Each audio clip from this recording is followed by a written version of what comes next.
vjerojatno možda negdje dijagnozu, eto mene sad to podsjeća dijagnozu savremenog čoveka, jer imamo dva velika autora, jedan je Joyce, o kome svi imaju izuzetno visoko mišljenje, ja ću reći lično kao like, meni ono... Pa ne smiju da kažu drugačije. Meni ono blasfemija u odnosu na Odiseja, znači to je, on se seća, ali se on seća da bi to dekonstruisao. Da. On dekonstruiše sećanje u suštini, ali to je, ja mislim, samo eufemizam za uništavanje. Da.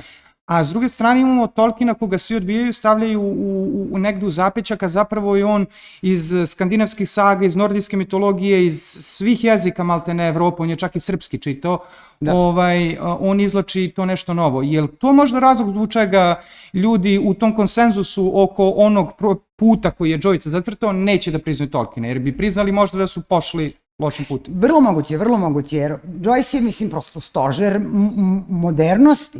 I modernost ima to u sebi, hajde mi da razgradimo, hajde da kažemo šta sve ne valja, negacija, to je Eliot, pusta zemlja, evo gde se nalazimo, a Tolkien je potpuna suprotnost, bajka. Ne, u redu, negacija, ali šta dalje?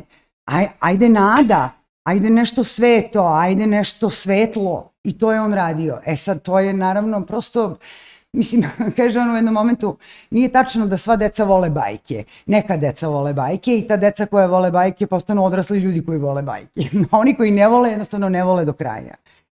I to je to, ljudi su takvi, neki vole, neki ne vole. Mislim, i sad kome je šta leglo. Ali da, to su dve potpuno različite struje prosto našem događanju trenutnom.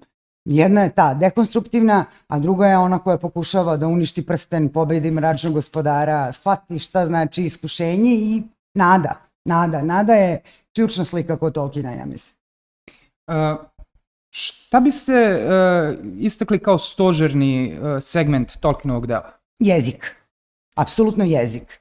Znači, to je taj moment iz kog je on čitavu svoju kosmogoniju izvukao.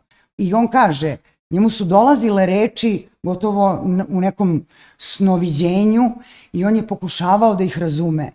Ne da im doda značenje, nego da im otkrije značenje.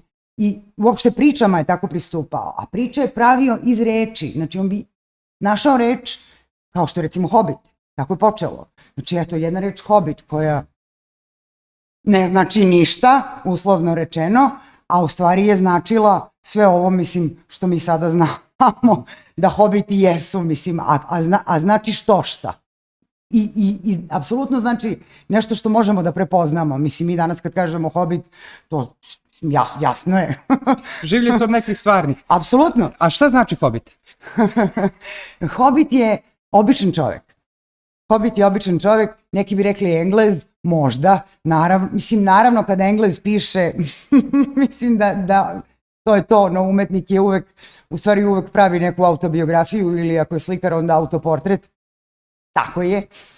Ali da, Hobbit je taj običan čovek, taj uporni, mali čovek koji je u krajnjoj liniji dobijao ratove tom svojom upornošću, mislim, od kog se sastoji sistem kao takav, koji nije previše maštovit, ali koji je ipak želi da izađe u tu avanturu.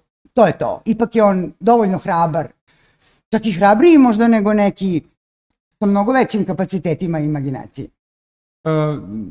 Se razmišljaju nekad, pre nego što krene, ovo čista špekulacija, da Hobbit i Habit nekako je blisko. Pa moguće. Hobbit i navika. Da, moguće.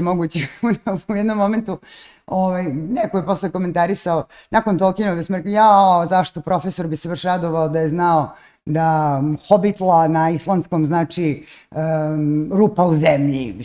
Znači, u stvari Tolkien je shvatio. Pa ko zna šta je on sve shvatio? Mislim, zapravo, ali to je to, da, u rupi u zemlji živeo je Hobit.